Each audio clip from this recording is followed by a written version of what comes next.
The Cask of Amontillado by Edgar Allan Poe. The 1,000 injuries of Fortunato I had borne as best I could, but when he ventured upon insult, I vowed revenge. You who so well know the nature of my soul will not suppose, however, that gave utterance to a threat. At length I would be avenged. This was a point definitely settled, but the very definitiveness with which it was resolved precluded the idea of risk.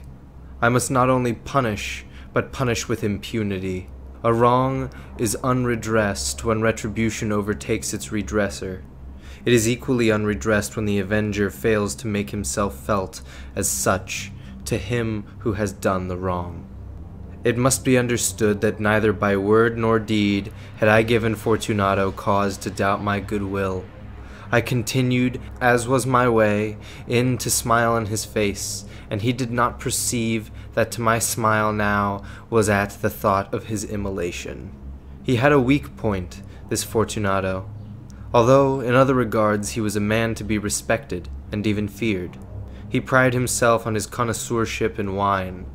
Few Italians have the true virtuoso spirit. For the most part, their enthusiasm is adopted to suit the time and opportunity, to practice imposture upon the British and Austrian millionaires, in painting and gemmery.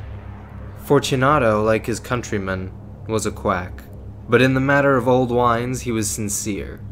In this respect I did not differ from him materially. I was skilled in the Italian vintages myself, and bought largely whenever I could. It was about dusk, one evening, during the supreme madness of the carnival season, that I encountered my friend. He accosted me with excessive warmth, for he had been drinking much. The man wore motley. He had on a tight-fitting party-striped dress, and his head was surmounted by the conical cap and bells. I was so pleased to see him that I thought I would never be done wringing his hand. I said to him, "My dear Fortunato, you are luckily met. How remarkably well you're looking today. But I have received a pipe of what passes for Amontillado, and I have my doubts." "How?" he said. "Amontillado, a pipe? Impossible! And in the middle of a carnival?" "I have my doubts," I replied, "and I was silly enough to pay the full Amontillado price without consulting you in the matter. You were not to be found, and I was fearful of losing a bargain." "Amontillado! I have my doubts." "Amontillado! And I must satisfy them." "Amontillado? As you are engaged, I am on my way to Lucaresi. If anyone has a critical turn, it is he. He will tell me. Lucaresi cannot tell Amontillado from sherry. And yet some fools will have it that his taste is a match for your own. Come, let us go." "Whither?" "To your vaults." "My friend, no. I will not impose upon your good nature. I perceive you have an engagement. Lucaresi, I have no engagement." "Come." "My friend, no. It is not the engagement, but the severe cold with which I perceive you are afflicted. The vaults are insufferably damp. They are encrusted with nitre." "Let us go, nevertheless. The cold is merely nothing." "Amontillado, you have been imposed upon. As for Lucaresi, he cannot distinguish sherry from Amontillado." Thus speaking, Fortunato possessed himself of my arm, and putting on a mask of black silk and drawing a roquelaire closely about my person, I suffered him to hurry me to my palazzo. There were no attendants at home. They had absconded to make merry in honor of the time. I had told them that I should not return until morning, and had given them explicit orders not to stir from the house. These orders were sufficient, I well knew, to ensure their immediate disappearance, one and all, as soon as my back was turned. I took from their sconces 2 flambeaux, giving one to Fortunato, bowed him through several suites of rooms through the archway that led into the vaults. I passed down a long and winding staircase, requesting him to be cautious as he followed. We came at length to the foot of the descent, and stood together upon the damp ground of the catacombs of the Monterassures. The gait of my friend was unsteady, and the bells upon his cap jingled as he strode. "The pipe," he said. "It's farther on," said I, "but observe the white webwork which gleams from these cavern walls." He turned towards me and looked into my eyes, with 2 filmy orbs that distilled the rheum of intoxication. "Nitre?" he asked at length. "Nitre," I replied.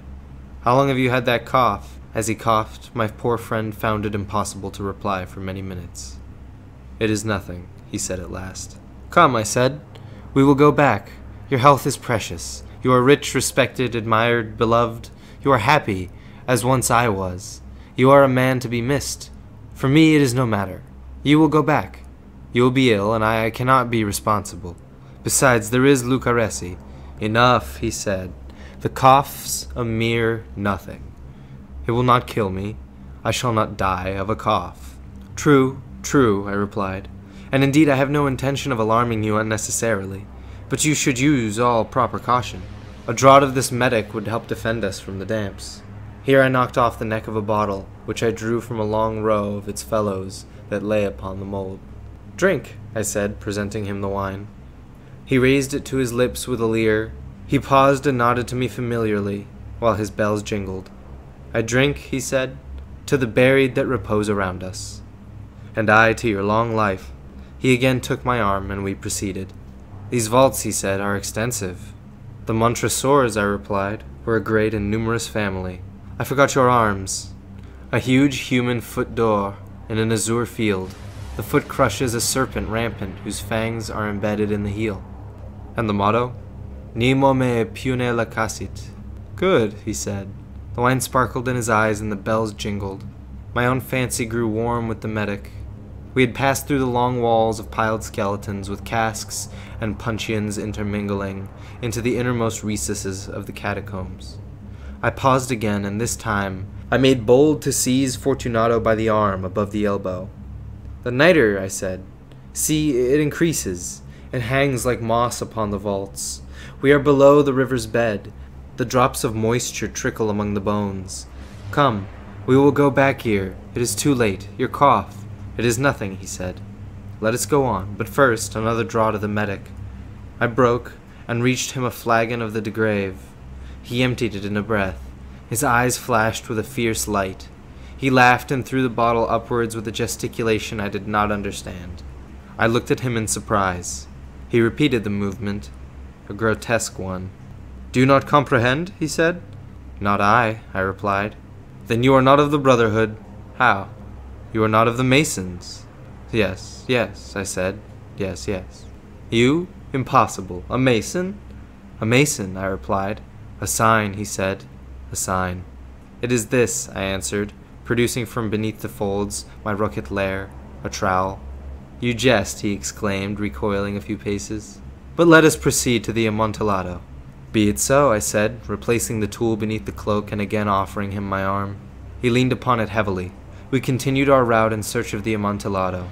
We passed through a range of low arches, descended, passed on, and descending again, and arrived at a deep crypt, in which the foulness of the air caused our flambeau rather to glow than flame.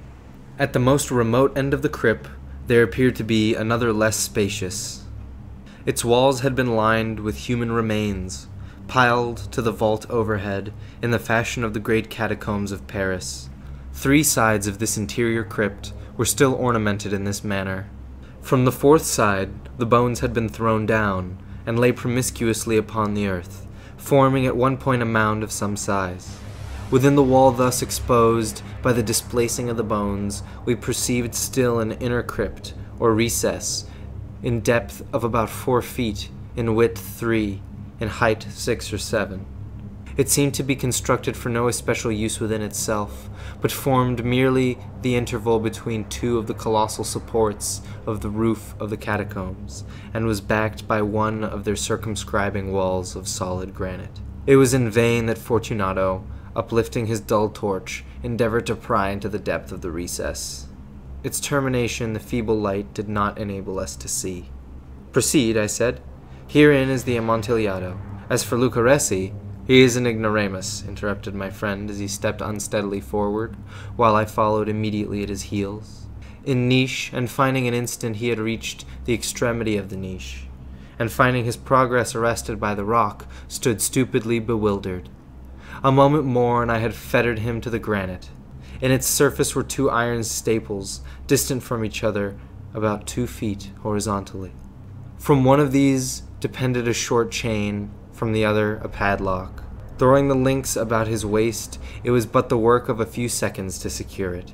He was much too astonished to resist. Withdrawing the key, I stepped back from the recess. "Pass your hand," I said, "over the wall. You cannot help feeling the nitre. Indeed, it is very damp. Once more let me implore you to return. No?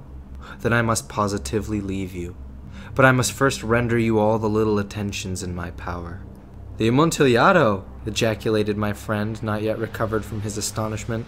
"True," I replied, "the Amontillado." As I said these words, I busied myself among the pile of bones of which I had before spoken. Throwing them aside, I soon uncovered a quantity of building stone and mortar. With these materials and the aid of my trowel, I began vigorously to wall up the entrance of the niche. I had scarcely laid the first tier of masonry when I discovered that the intoxication of Fortunato had in a great measure worn off. The earliest indication I had of this was a low moaning cry from the depths of the recess. It was not the cry of a drunken man. There was then a long and obstinate silence. I laid the second tier, and the third, and the fourth, and then I heard the furious vibrations of the chain. The noise lasted for several minutes, during which, that I might hearken to it with more satisfaction, I ceased my labors and sat down upon the bones. When at last the clanking subsided, I resumed the trowel, and finished without interruption the fifth, the sixth, and the seventh tier. The wall was now nearly upon level with my breast. I again paused, and holding the flambeau over the mason work, threw a few feeble rays upon the figure within. A succession of loud and shrill screams, bursting suddenly from the throat of the chained form, seemed to thrust me violently back. For a brief moment, I hesitated. I trembled. Unsheathing my rapier, I began to grope with it about the recess, but the thought of an instant reassured me. I placed my hand upon the solid fabric of the catacombs and felt satisfied. I reapproached the wall. I replied to the yells of him who clamored. I re-echoed, I aided, I surpassed them in volume and in strength. I did this, and the clamorer grew still. It was now midnight, and my task was drawing to a close. I had completed the 8th, the 9th, and 10th tier. I had finished a portion of the last, and the 11th. There remained but a single stone to be fitted and plastered in. I struggled with its weight. I placed it partially in its destined position. But now there came from the niche a low laugh that erected the hairs upon my head. It was succeeded by a sad voice, which I had difficulty in recognizing as that of the noble Fortunato. The voice said, "Ha ha ha ha! Very good joke, indeed. An excellent jest. We will have many a rich laugh about it at the palazzo, over our wine."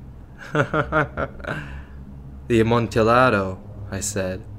"Ha ha! Yes, the Amontillado. But is it not getting late? Will they not be awaiting us at the palazzo? The Lady Fortunato and the rest? Let us be gone." "Yes," I said. "Let us be gone."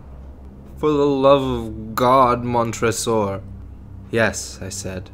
"For the love of God."